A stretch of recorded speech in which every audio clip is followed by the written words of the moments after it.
dekat padang mahsyar nanti, paling minimum berdiri kat padang mahsyar 50,000 tahun. Minimum. Barulah orang pertama akan dipanggil untuk dihisap oleh Allah. Dan definitely bukan kita. Paling awal adalah para Nabi dan Rasul dulu. Tuan-tuan, lepas 50,000 tahun, baru panggil orang pertama tau. Tuan-tuan, kita turn berapa? Bila pula nak panggil kita ni? Dan tunggu di padang mahsyar, bukan macam duduk kat auditorium ni. Duduk, berdiri dekat padang mahsyar, sehingga kan ada yang, tuan-tuan, orang yang dibangkitkan pada mahsyar ni berbeza-beza keadaan dan nasib dia. Ada yang berjalan guna muka, ada yang jalan sengit, ada yang berbogel, ada yang dalam keadaan wajahnya seperti haiwan, dan dia berdiri, matahari tegak atas kepala, ada yang tenggelam dalam peluh sendiri, dan memang semua sempit dan terseksa sampai kan. Ada di kalangan pada penduduk mahsyar ni, dia kata apa? Ya Allah, campakkan kami terus dalam neraka, Ya Allah, kami dah tak tahan dah. Punya seksa dekat padang mahsyar. Tuan-tuan, tak payahlah sebut merangkak jumpa aku kat padang mahsyar. Sebab ini perkataan orang sombong. Kenapa orang sombong? Merangkaklah kau jumpa aku kat padang mahsyar, macam kau ni pasti sangat je dia je yang merangkak. Kalau kau pun merangkak, bila pula nak jumpa? Satu kerja pula. Ni orang sombong je ni, sebab dia rasa dia akan menjadi 7 golongan yang dapat naungan arasy kat padang mahsyar. Oh, sombongnya.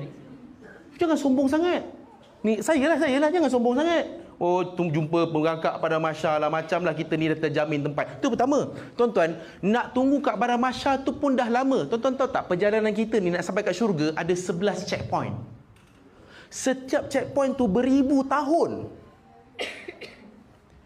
Saya pendekkan cerita lah tuan-tuan. Selepas titian sirat, yang mengambil masa ribuan, puluhan, ratusan ribu tahun nak selesai. Sebab ni bukan tempat kita. Kita ni duduk sekejap je tuan-tuan. 60 tahun je tuan-tuan duduk sini. Lama lagi dekat sana. Tuan-tuan, nanti dah habis dah titian sirat, boleh masuk syurga ke? Belum lagi. Ada checkpoint terakhir. Checkpoint ke-11. Namanya Qantarah. Apa tu Qantarah? Qantarah tu adalah laluan terakhir untuk satu orang tu masuk syurga. Di situlah nanti akan dia selesaikan urusan dia yang belum selesai dekat dunia di situ.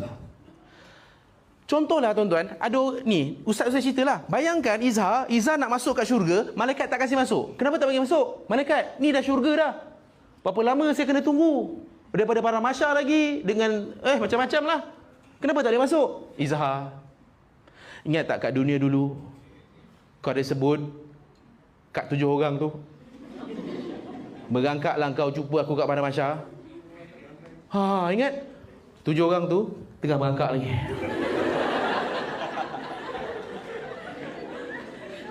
Tuan-tuan kena pula jenis dosa banyak tuan-tuan. Berapa lama pula aku nak kena tunggu?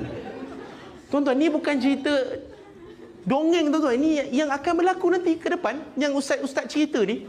Tuan-tuan, sekarang ni macam mana apa saya kena buat sekarang? Ni syurga kat depan mata dah ni. Apa saya kena buat? Saya kena tunggu tuan-tuan.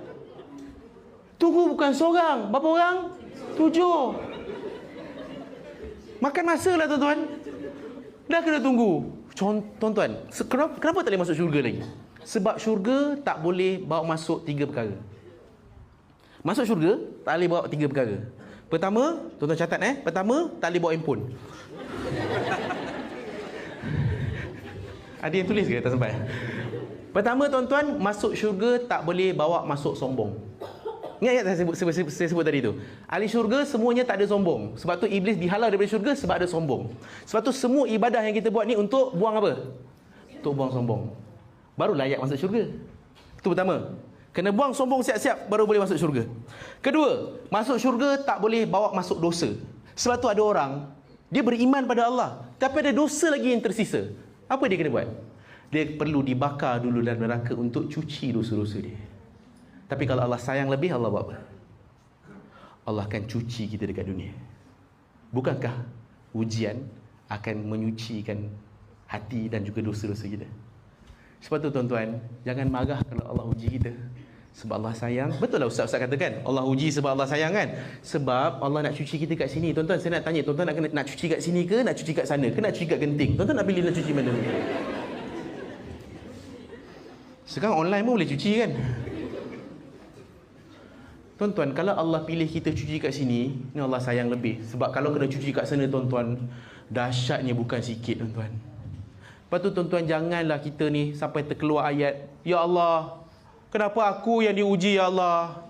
Kenapa bukan jiran aku, Ya Allah? Dia dah tak semayang, saya ni pergi masjid, Ya Allah. Tuan-tuan, jangan cakap why me, Ya Allah, why me, Ya Allah. Allah boleh jawab balik, why not? Kau kan banyak dosa, dan aku sayang kau. Mintalah ampun. Lalulah ujian ini dengan kesabaran. Akan gugurlah dosa kau supaya kau akan masuk nanti dalam syurga tanpa perlu singgah ke neraka. Ingat tak? Dua benda tak boleh bawa masuk: sombong, dosa. Yang ketiga, masuk syurga tak boleh bawa masuk dendam. Sebab orang dalam syurga, dia tak ada dendam dalamnya. Iblis sampai hari ini dan sampailah bila-bila diharamkan masuk dalam syurga sebab dia masih berdendam dengan Nabi Adam AS. Saya pun kena tunggu. Tunggulah. Datanglah seorang, merangkak seorang, cukup 7 depan saya ni. Sekarang saya nak tanya, saya kena buat apa? Selepas berapa ratus ribu tahun saya tunggu, sekarang ni 7 dah sampai. Kau ni dosa bukan main banyak, kau ni lama sangat aku tunggu dia. Contoh. Sekarang saya nak tanya, saya kena buat apa, tuan-tuan? Apa yang saya kena buat waktu tu adalah apa yang saya boleh buat sekarang. Tapi saya tak nak buat. Kenapa? Sebab ego. Sekarang siapa yang rugi? Sebab tu saya cakap, memaafkan bukan untuk kebaikan dia, tapi untuk kebahagiaan kita, kebaikan kita. Kita deserve masuk syurga awal, tapi sebab sangkut nak bawa semua dendam-dendam tu, endingnya kau tunggulah beratus tahun kat situ, barulah boleh masuk syurga. Tuan-tuan, kita ni nak pergi mana sebenarnya? Tuan-tuan, ni apa nak bawa dendam tu, nak bawa pergi mana? Tuan-tuan nak apa sebenarnya? Kita kan nak masuk syurga. Kita ni nak balik kampung halaman kita. Kita ni nak masuk syurga, nak dipermudahkan masuk syurga. Kalau boleh nak masuk awal, nak masuk cepat.